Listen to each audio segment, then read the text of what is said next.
Bonjour tout le monde, on se retrouve pour la dernière vidéo sur les simplifications de fractions. Vous avez appris à simplifier par 2, par 3, par 5, par 10, mais ça c'est dans des exercices. Dans la vraie vie, où est-ce que vous allez les utiliser? Eh bien on va vous demander deux cas de figure. Soit on va vous demander de simplifier une fraction et de la mettre sous une forme irréductible, c'est le mot-clé, on entend irréductible, clac.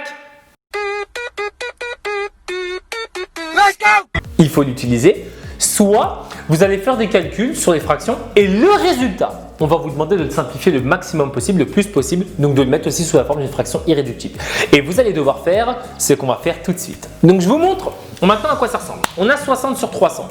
Vous pouvez soit simplifier par 2, soit simplifier par 3, soit simplifier par 5, soit simplifier par 10, soit un autre si jamais vous connaissez vos tables de multiplication, vous envoyez d'autres. Mais ça suffit largement.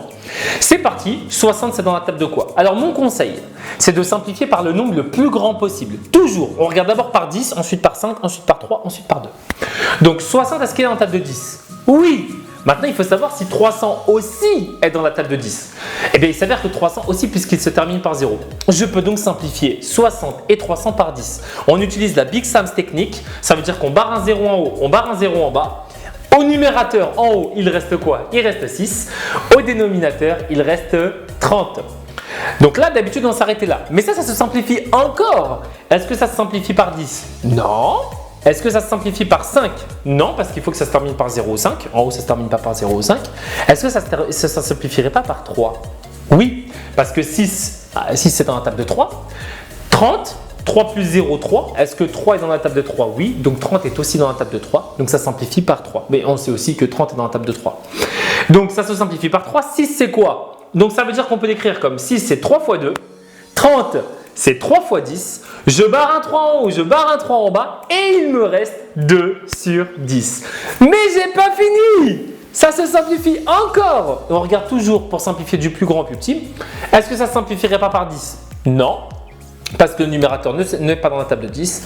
Par 5 non plus, par 3 non plus, par 2, oui, ça se simplifie par 2. 2 c'est 2 fois 1, 10 c'est 2 fois 5, je barre un 2 en haut, je barre un 2 en bas et il me reste 1 sur 5. Donc c'est bien tout ce qu'on a vu depuis le début, mais condensé dans des exercices pratiques. Donc je vous ai préparé tout un tas d'exercices, vous les faites sérieusement, sans regarder, une feuille, un stylo et vous essayez de simplifier le plus possible par 10, par 5, par 3, par 2. Vous me mettez ces fractions-là sous forme de fractions irréductibles.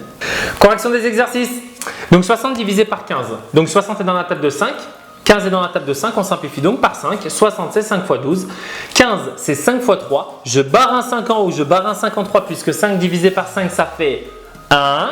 Et il reste 12 sur 3. Mais ça, non, normalement, vous devez savoir directement le résultat. Puisque 3 fois quoi font 12? 3 fois 4. Mais on va quand même le simplifier pour vous. Donc 12 c'est dans la table de 3. 3 c'est dans la table de 3. 12 c'est 3 fois 4. 3 c'est 3 fois 1. Je barre un 3 en haut, je barre un 3 en bas et il reste 4 divisé par 1 soit 4. Donc 4 divisé par 1 c'est 4. Divisé par 1 ou multiplié par 1, le 1 est muet, il ne sert à rien. Mais il est là, mais on ne le dit pas. C'est comme si vous alliez faire vos courses à la boulangerie et vous dites bonjour, j'aimerais 3 fois 1 pain au chocolat. Ah, elle appelle la police. Ben non, 3 fois 1 pourtant c'est la même chose, mais on ne dit pas les fois 1 et les divisés par 1. Donc 4 divisé par 1, retenez, c'est muet, ça fait 4. Exercice suivant. 300 divisé par 600. Alors là, vous devez avoir compris la Big Sums technique. Je barre un 0 en haut, je barre un 0 en bas. Je barre un 0 en haut, je barre un 0 en bas. Et il n'y a plus de 0 à enlever, il reste 3 sur 6. Ça se simplifie encore par 3. 3 c'est 3 fois 1, 6 c'est 3 fois 2. Je barre un 3 en haut, je barre un 3 en bas et il me reste un demi. Bien joué. On continue. Donc 40 divisé par 28. On est d'accord que 40 c'est dans la table de 2, 28 c'est dans la table de 2. 40 c'est 2 fois quoi? C'est 2 fois 20, 28 c'est 2 fois 14, je barre un 2 en haut, je barre un 2 en bas et il me reste 20 divisé par 14. On peut encore simplifier par 2, attention, c'est pas irréductible encore.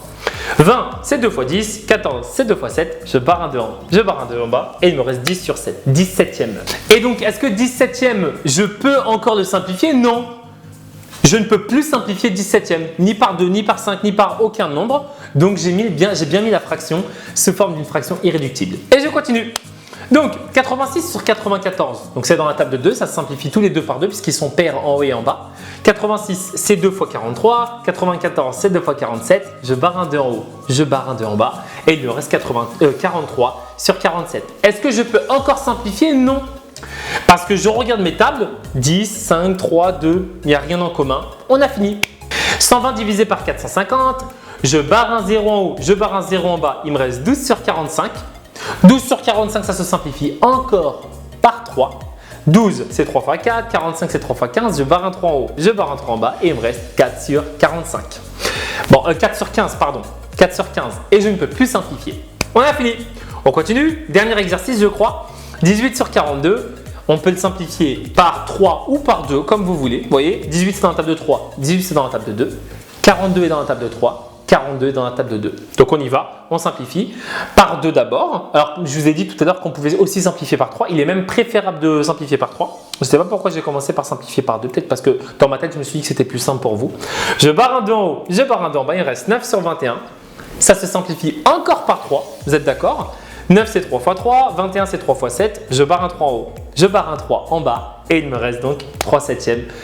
Et donc le petit dernier exercice, c'est parti, 6 sur 66, il est là. Alors là on pourrait utiliser la table de 6, 6 c'est 6 fois 1, 66 c'est 6 fois 11. Mais comme je ne vous ai pas appris et qu'on ne va pas bousculer toutes les choses, on va passer par la table de 3. 6 c'est 3 fois 2, 66 c'est 3 fois 22, je barre un 3 en haut, je barre un 3 en bas, il me reste 2 sur 22. 2 sur 22 c'est dans la table de 2, 2 c'est 2 fois 1, 22 c'est 2 fois 11 et normalement vous avez dû trouver 1 sur 11. C'est tout pour nous, vous savez simplifier toutes les fractions, multiplier, additionner, il ne nous reste plus qu'à voir les divisions et on a tout terminé. Merci à tous pour cette vidéo, n'hésitez pas à la partager, à la liker, on se retrouve très vite pour la prochaine vidéo.